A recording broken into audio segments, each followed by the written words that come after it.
Hey everybody, it's August and it's time for football. Bears take on the Chiefs Saturday, Soldier Field. We'll get you started on WBBM at 11 a.m. kickoff at noon. I can't wait.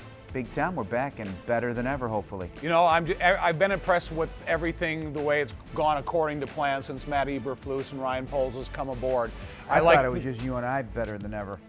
Well, that's always our goal. But, you know, when you talk about football and you see the message that they have brought aboard since the beginning of the group came along, and they've lived up to the expectations of the speed of practice and how they're out there performing, I want to see a transfer to the game field, because this is going to be our first chance to see real tackling, real downfield blocking, real decision-making process within the offense by whomever is playing quarterback. So there's still a lot of uncertainties that we need to see, but there's going to be a lot of questions that are going to be answered come Saturday. What do you have to see? I have to see them play at the speed and full pads that they've been practicing at, to make sure that when the whistle concludes the play, if there's a defensive player that's going to make a big, ferocious in-space tackle, that he makes it. If there's a tight end or a wide receiver that has to make a catch that helps the quarterback play better, then they got to make that catch.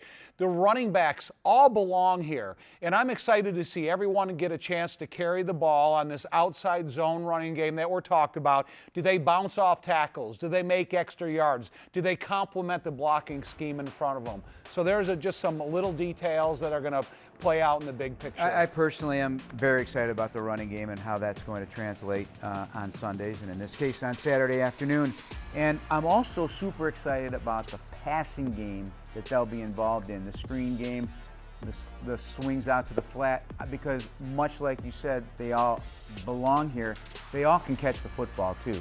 And I think we're going to find some interesting big gains, especially in the preseason, because tackling, as we know, whether it's the Bears or everybody else, is not going to be as sharp as you'd like on game one of the preseason. That's going to be an improvement thing we're going to watch. But I think we're talking about first downs here. That's what you pounded into my head my entire career at this for 26 years. You pounded my head into this game of first down.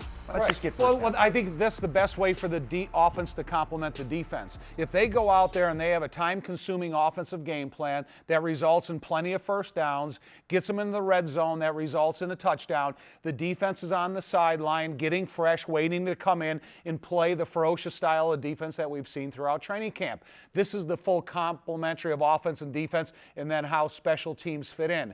But when you talk about that outside zone passing game to running backs and tight ends and such, because there's been so many injuries at the wide receiver position, a lot of these guys are going to be counted on to be blockers when you're talking about those types of passes. So we're not only looking at a group of receivers that come out here and catch passes downfield, it's also how do they block at or near the line of scrimmage or even downfield. Can you believe Patrick Mahomes is in his 5th year already?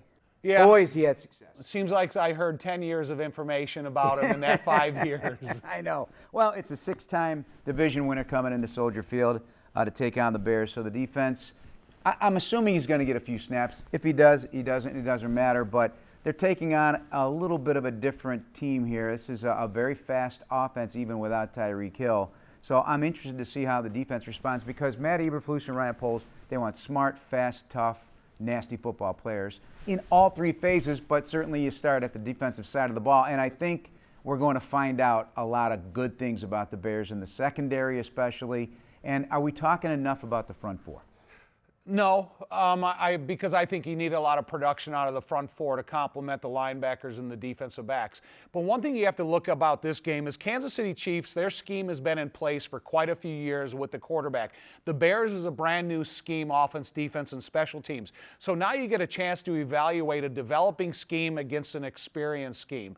So, yeah, it's going to be fun to watch that. But when you talk about the defensive line, and we talked a little bit about reports, we need to see a complement of 6 or 7 different defensive linemen, because they rotate that position so much. Is that 3 technique going to provide the real spark for this defense that we've heard so much about?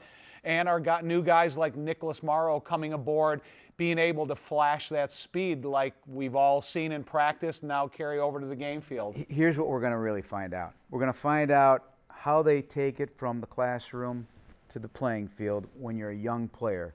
Okay, because there's you can't have mentals, right? Talk about it, but you know they're going to happen. You know they're going to happen. Let them happen once. But on special teams, we're going to find out the guys that love the game, because they brought in guys that have been marginalized from the time they were playing youth football. Hey, I was overlooked. No one recruited me. They got the chip on the shoulder. All the cliches you want to throw into the book. But it comes out in a fury on special teams. New punter. Punter, the young rookie Gill. Patrick O'Donnell was an outstanding holder. We're going to have to, all these things are going to be evaluated. Yeah, but nothing's been left in the field, because Coach Hightower, when he's coaching the special teams for the Bears, he does it with great enthusiasm. Pay attention to details, understand your assignment, do it full speed, just like they do the offense and defense segments.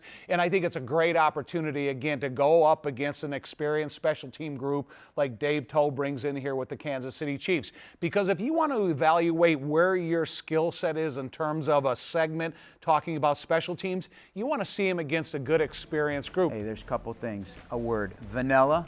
Yeah. That's the flavor of the preseason. And stay healthy. That's it. That's what you want. You want progress, but stay healthy. That's the key of the preseason.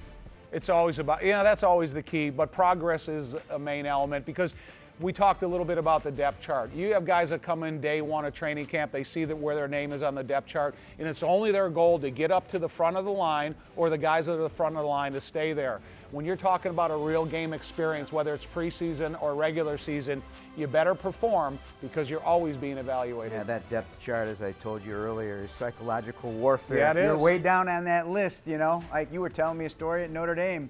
You just wanted to be on that traveling list for game one. My freshman year, when I walked in and saw I was on the traveling team, I was more excited than anything I ever won in high school. Well, you kind of made it, so congratulations. Yeah, thank you. Long career for Tom Thayer. Talk to you on the radio, 11 o'clock our pregame, noon the kickoff on WBBM. Thanks for watching. Bears Chiefs coming up on Saturday at Soldier Field.